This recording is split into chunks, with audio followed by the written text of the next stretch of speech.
is the Mike Show. It's the Tuesday edition, and that means Megan Huffman joins us from SHARE Greater Lynchburg and the Greater Lynchburg Community Foundation, and each and every Tuesday she also brings us a guest. That's right. And today's no exception. Hi, Megan. Hi, how are you? I'm good. How are you? Great, thank you. It's good to have you in studio, and you brought interns today. I did. Behind the scenes. Behind the scenes, we have some interns from the Beacon of Hope program. It's a summer internship program for 2.5 weeks, and I'm delighted to have 2 interns. Well, that's fantastic, and I understand. Spoiler alert: next week we may have one of your interns actually hosting your segment. That's right. I'm gonna put him in the hot seat, so we're excited about that. That's awesome. Well, we're looking forward to that. Who is your guest today? Today we have my good friend Patrick Earl. I'm back. He's again, back. with Endstation Theatre Company. I'll be back. And he is. I am. Yeah. I am with Endstation Theatre Company. I am the executive director of Endstation Theatre Company at Randolph College. Yes, right. We've got some exciting things happening right now. Well, that's wonderful. And now you have the we've been promoting this. You have Fringe Festival. Yes. And Megan had an off-air incredible question that I didn't even ask when we were talking about Fringe Festival last week. Well, let's get to it. Yes, please. Well, on Father's Day, this was not a coercion by any means. My husband, we took Daddy and my husband to Rent because that's a show that we love and we've loved since college. And so we went, and it was part of the Fringe Festival, and it was part of the Central Virginia Central Virginia Theater Educators Association. So CIVT. So and we loved it, and I can't rave more about these students and the phenomenal job they did in like 3 weeks, 2.5 weeks of putting the show on. It was incredible. But my question was, what was I know that Endstation has always featured local works and local playwrights, but it seems like this year there's a bigger effort to incorporate so many local stories, local acts, highlighting and spotlighting the incredible local talent that we have in this community. So I'm getting that message loud and clear. I'm just curious how that came to be. Absolutely. It was kind of an organic transition, because we've been telling these stories through the Playwrights Initiative, where we either have the story and we go out and find a playwright, or a playwright will come to us with a story about Central Virginia or Appalachian heritage, and we work it and produce it, and it becomes an original work. We've had this year with Whirlwind, it'll be our 13th in our 19-year history. Yeah. So this transition from, we have all of this rich tapestry of stories to tell, but we also have such deep talent here in Central Virginia. Absolutely. And sometimes it's hard to, go up 29 to Charlottesville, or like go over the mountain to the Shenandoah Valley just to see the what other places have to offer. And so we put out this invitation to folks, and there's tons of people showed up. So there was 14 organizations over the course of 7 days doing 17 performances. Wow, 14 organizations are partnering, or individual acts, because that was the thing. Incredible. It's featuring solidified professional groups all the way down to I don't know if you know, I think she graduated from class, Dylan Hutchison. I know she was part of our Embark program, and then she became a teacher, and she did her one-woman show. It's a 10-minute piece called Hand Me Down Love. I'm sorry anyone who missed it. It was moving and awesome, but it just goes to show you that we have all of this talent hidden in places, and we wanted to celebrate that. And that's kind of where the Fringe Festival came to be. And the kind of etymology of the Fringe Festival, like the term fringe, is any sort of art that the common folk might not get a chance to see in the modern market. So for instance, we it might be hard for someone like Dylan to find a place, marketer, and be able to perform. Give them the voice that they need. And it stands for a little more here, because like we said, in Lynchburg is this it's a unique and talented town, and to have sometimes we can't get out of this little shell. So like bringing folks in, for instance, Mended Wing is performing King John of all Shakespeare's tonight. I'm like, not only do you usually don't get a chance to get to see King John, but they're based out of the Valley right now. Oh wow! So I mean, we're just giving folks a chance to see some things they might not. What I loved about the Rent opportunity is, our family follows the local theater stories shows closely, but we can get to JF and we get to Glass and we get to Heritage, but I haven't seen the kids from Amherst and Brookville perform, and here they just smushed all the best talent of all the region together. Nice. And I mean, I'm regretting not having, I want to go to Amherst to see their shows and go to, Brookville and make sure I see, it's drawing me to the other, take my family to the other schools that I want to get to see. Well, and that goes to speak to the exposure that the festival is giving these performers as well. Mm-hmm. And we want to eventually make this a hub. Like we got to start somewhere. Yeah. So I figure this is a pretty big start. Yeah. But we want to make it a hub where people can connect. And the best thing happened after Mended Wing also did Midsummer yesterday, was that folks from the MFA community, which I'll get to in a second, from Randolph, are still on campus after their intensive. And I saw them like, oh, how wonderful. They hit it up, don't know each other, exchanging numbers about how they can bring theater to their community through another theater company. Mm-hmm. And I'm like, that's what it's about. Yeah. They're it's not just like, hey, look what I can do. It's also, how can we connect to make more of this amazing stuff? Yeah, that's great. And just shameless plug here, but there is a lot of exciting stuff happening in our community, and we want to turn this into a hub because between the Randolph College MFA program, which is relatively new, they had their first graduating class this year. Oh wow! Endstation Theatre Company and the Fringe, we had well over 100 theater artists just on that tiny little campus doing new and original work and networking and sharing ideas and creating pieces of art that didn't exist before. Yeah. That's incredible. Tell us about the lineup. Now, you had mentioned Rent. There are still some opportunities to see Rent. Yes. Coming up. 5 p.m.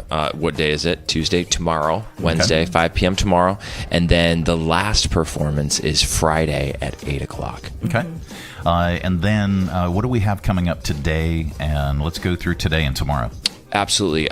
You might need to help me out if you're looking at the website, but I know tonight at 8 is King John. I'm also looking at Power Up this afternoon. Power Up. Yes, Power Up this afternoon. That is a brand new musical. They're doing the very first read-through of it. Oh, wow. And it's about a video game. Okay. And the joys of growing up and challenging one another, but the music is so catchy.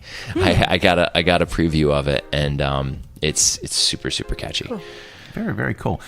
Between 5 and 7 tonight, where Play Becomes Magic. The director's cut. Andrew Robler, a very very very talented director, and he's going to tour this, but he is taking actors and an audience, and they are rehearsing, creating, and performing a play all within 1 hour and I think 10 minutes. Oh, wow. And shameless plug here, our artistic director, Stephanie Holliday Earl, also my wife, she and Ali Farcetta of Randolph College are going to be the actors. So phenomenal. Yeah.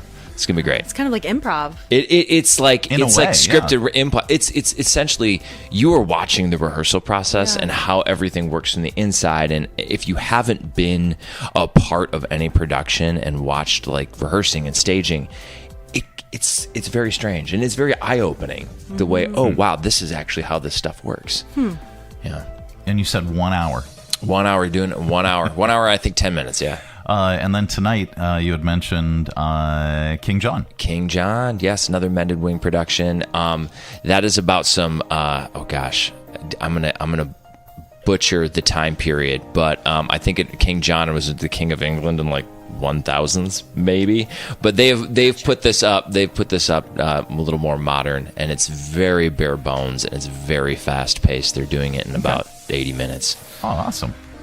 And then tomorrow's lineup. Let me pull this up.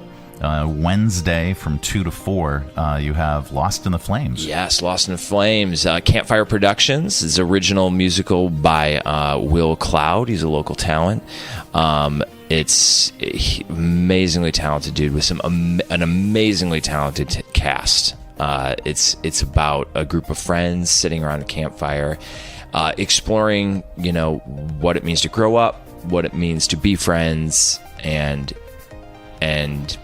what is it about being around a campfire that kind of liberates one's mind.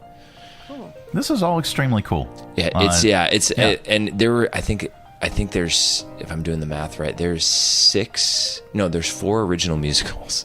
Okay. And then there's like 6, and I'm talking like brand new, like 6 brand new pieces. Yeah. And if we're counting all of like the original stuff that people wrote but have performed before, we're up to like 8 or 10. Sure.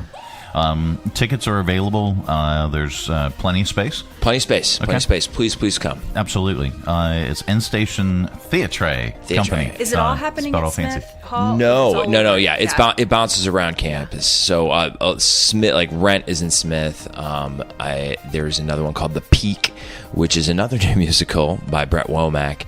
That's all happening at Smith. It's all on the website too, so check it out. But Wimberley Hall, and then we have a LSO jazz trio from the Lynchburg Symphony Orchestra performing tomorrow night. Very, very cool. Yeah, there's so much going on. Check out the website, and also we'll link that up on this broadcast. Yeah, please do. On our Facebook page at the Mike Show VA. You can also go to sharegreaterlynchburg.org. Just type in Endstation Theatre, and you'll learn all about the organization, ways that you can get involved, ways that you can support it, and certainly ticket links and links to all your... and don't forget our world premiere of Whirlwind happening on Saturday. Yes. That's about Dr. Robert Walter Johnson, who worked to integrate the sport of tennis. Absolutely. So that's all available, and this is fantastic. This is great for our region. Thank you. It's very exciting. Absolutely.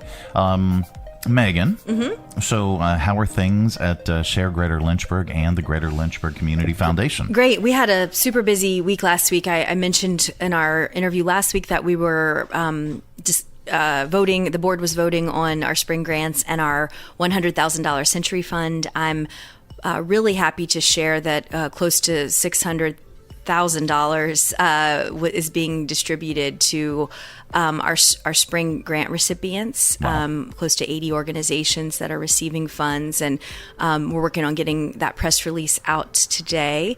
And the $100,000 Century Fund is being awarded to the Alta Vista Area YMCA. Wow. For their Child Development Center. Okay. We the board or the committee looks for an organization that is doing a transformational work and kind of basically coming in at the finish line and assisting getting it across the finish line. Mm-hmm. And so they're going to be using this to get to the finish line and opening this Child Development Center for this fall. So That's it will help with fantastic. furnishings and kind of final pieces of the puzzle of a child care center that will create dozens of new spots for young students and young children, and open up opportunities for their parents to be able to go to work.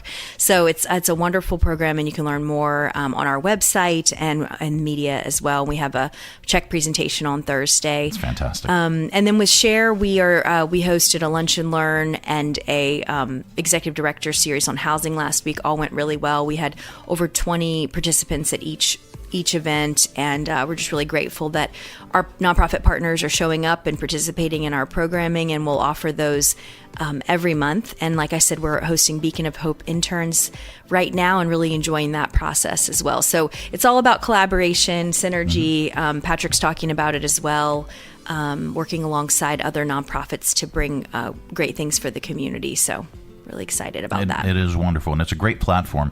ShareGreaterLynchburg.org is home to over 189, exactly, not over, but exactly 189 nonprofit organizations.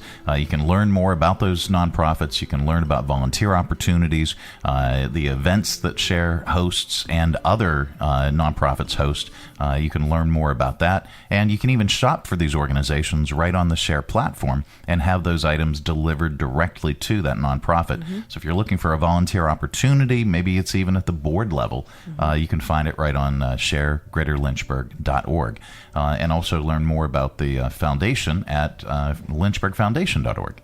Well, thanks, guys. Thank you. Thanks so much. You're so welcome. Absolutely. Thanks so much for taking some time and for everything that you guys do within our community and the arts. This is just a phenomenal thing, Fringe Festival. Thanks. Absolutely. It is The Mike Show. Coming up a little bit later on, we've got your audio vault. Stay tuned for that.